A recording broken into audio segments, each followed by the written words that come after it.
There is an estimated 250,000 stray cats in urban areas of the UK.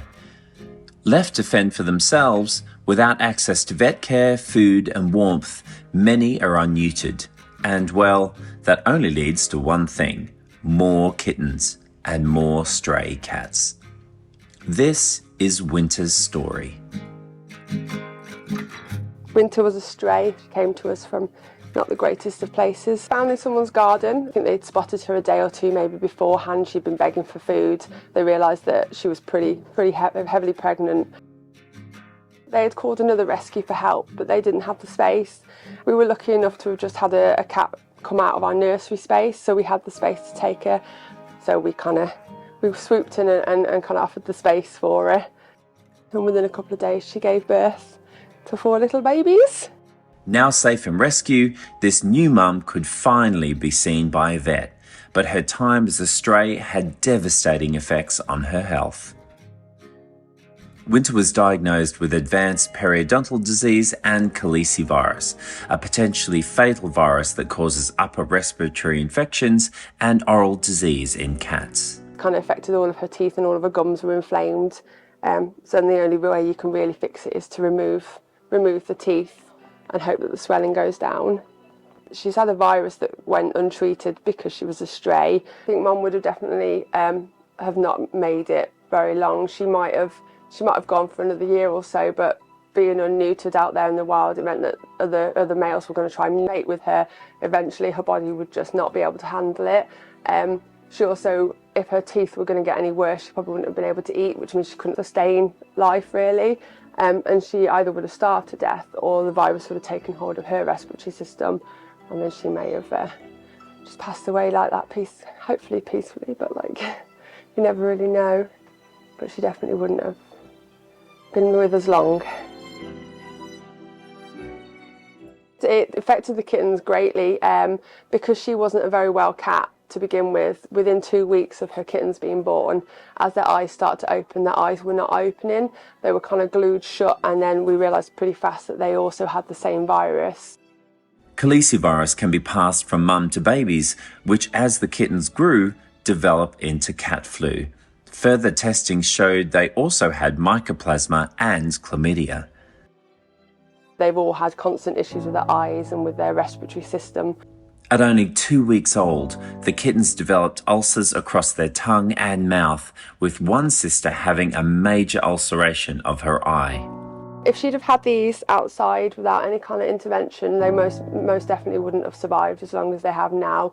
They probably would have died within the first couple of weeks. It attacks their eyes, it also attacks a lot of their breathing, so whilst we've been able to go in, clear it all up and try their best to kind of keep that ticking over, outside in the wild with no one there for them, it would have taken them pretty fast. I don't think they would have seen 3 or 4 weeks old. We're finding year after year the stray cat issue is becoming a massive problem. A lot of rescues are begging people, if you see stray cats, especially if they need veterinary help, if they look pregnant, to contact as many rescues as possible. Don't kind of leave it to just get worse almost, which we think is what's happened with Winter. We think people have just fed Winter and just left her until she's become heavily pregnant, and then it's almost like it's become someone else's problem.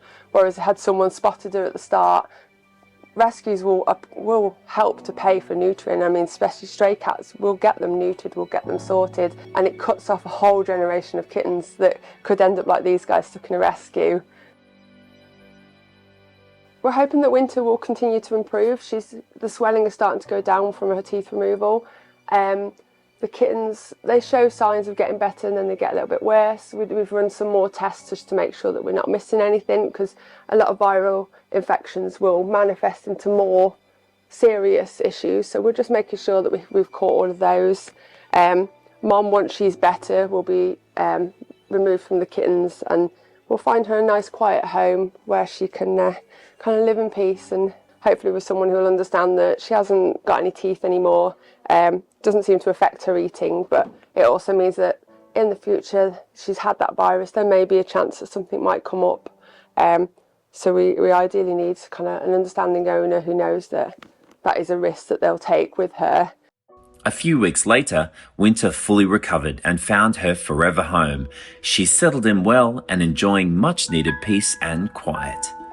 However, the kittens remained at Shropshire Cat Rescue as they were still too unwell to be rehomed. So the ideal scenario, especially for these guys, would be that they all get better. They all shift whatever is making them a bit woozy. They all get to go to homes, maybe with families, because when they go off, they're very playful. So hopefully with some young kids that are willing to spoil them rotten. Kittens are almost a year-long thing now in rescues. During what we call kitten season, when it's like spring, summertime, we can be overrun with kittens and still have pleas for help for kittens. But even now, like, we're hitting winter where it's like it's freezing cold outside and there's still people kind of finding kittens. So it just seems to be, every year gets worse and you end up with more and more kittens on site and more kittens that need help, medical help as well. It's better for the adopters' interest as well to adopt from rescue rather than kind of go into a breeder or go into a online, which is a big thing at the moment. But I would definitely suggest get them from the rescue. You know they're socialised as well, that's for sure. And you know what you're getting because rescues have spent that time to get to know that kitten, to know exactly who you're taking home. Since filming, there's been some good news. The kittens finally got the all clear and have been adopted in pairs to families who have been doting on them ever since. Now named Pickles and Snowy and Salt and Pepper, they've been lovingly rehomed with families who understand that sadly there is a risk that the virus may return, as it will always lay dormant in their system. But for now, with families looking after them, these kittens and their mum will no longer be alone.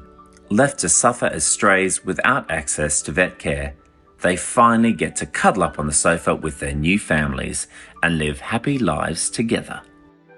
If you'd like to support the amazing work of Shropshire Cat Rescue, please check out the link in the description below. And for more remarkable rescue stories like Winter and her kittens, please subscribe to Rescue Vet and give this video a thumbs up to help me help more rescue animals here on Rescue Vet. Bye for now.